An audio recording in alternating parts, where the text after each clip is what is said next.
Paid traffic campaigns. For this section, I'm defining paid traffic campaigns in two forms. I can pay to boost the post, or I can pay for direct traffic to my target website. Please note that I have presented this information in that order. Boost posts first, and then pay for direct traffic. There's a reason for this. If you don't master Facebook's traffic to your page posts, then it doesn't make sense to go directly to your target website. You probably are going to spend a tremendous amount of money, time, and effort only to have very little to show for all that. It's better to boost a post in a strategic way so you can understand what kind of content connects with your intended audience. You will then be able to drive traffic to your website. You're actually killing several birds with one stone. By focusing on boosting a post, you can get more page likes, you can get more branding opportunities, and you can also get click-throughs to your target website in the form of a content link. Here's how it works. Post boosts. First, target a lookalike audience based on your user insight demographic. In other words, Facebook is going to show your ad to a fresh set of users who share the same demographic details and interests as your current page fans. People with these similarities are more likely to like your content. You're not going to pay Facebook to show your post to people who have already liked your page. Instead, you are trying to get fresh eyeballs to your page posts. You do run quite a bit of risk. Existing audience post boosts. The next option you have available to you is to boost your post to people who have actually liked your page. These are your actual page fans. They know roughly what you're about. They like your content enough to like your page. They're expecting your content. Unfortunately, like I said earlier, Facebook only shows your content to a small fraction of people who liked your content. Unless your fans select see first when they like your page, Facebook will use its natural algorithm to select the initial group of eyeballs that will show your page content. If enough people engage with your content, then Facebook will show even more of your page fans to your content. However, it's never going to show it to 100% of your fans. That rarely happens.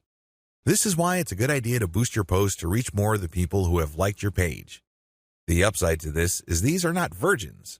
They've seen your page. In fact, they've seen it and liked it so much that they have clicked the like button and want to see your content. At least you know that there is some sort of interest there. Still, please understand that while there is a certain degree of familiarity there, and this increases the chance that these people will actually engage with your content and possibly click through to your target site, that isn't exactly guaranteed. Existing audience plus their friends. As the old saying goes, birds of a feather flock together. Friends usually have shared interests. In fact, if you think about it hard enough, that's the main reason we became friends in the first place. We have certain interests in common. We have certain things to talk about, and that's why we're friends. Makes a lot of sense, right? Well, you can apply that to Facebook marketing as well, because this can produce a tremendous amount of marketing opportunities. Since your page fans also have friends on Facebook, you can buy a post boost that shows your ad not only to your fans, but to their friends as well. This is my favorite when it comes to post boosts because it is a cheap way of getting clicks to your target site. You reach a much wider audience. Please understand that if your page has a fairly small number of likes, even if you boost post after post, you only have a small base to work with. Now, if you expand that base by including your existing audience plus their friends, you have a lot more people to work with. You are operating with some level of confidence because you know that friends usually have shared interests. This translates to possibly cheap clicks to your target site. The best way to do this is to post a link directly to your content or to your promotional page on your website with some content. This way, when someone clicks through, they go straight to your website. They can read your commentary and some preview text, but the text should call them to action. This is the cleanest way to get direct traffic cheaply using post boosts targeting your existing audience and their friends. Direct traffic to your target site. The next option is to promote a target URL directly. It doesn't show a post from your page.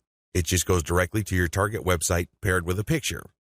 This is the direct traffic option on Facebook. To become successful with this, you have to use the lookalike audience based on your engaged users' insight data. In other words, Your Facebook page should be mature enough for you to get solid consumer intelligence that you can then use to target potentially interested audiences on Facebook. That's the best way to do this. There are other ways. You can run raw targeting. Basically, you're not relying on user insight. Instead, you're just looking for an age range and a geographic location. You're also using gender. In certain situations, this may pay off.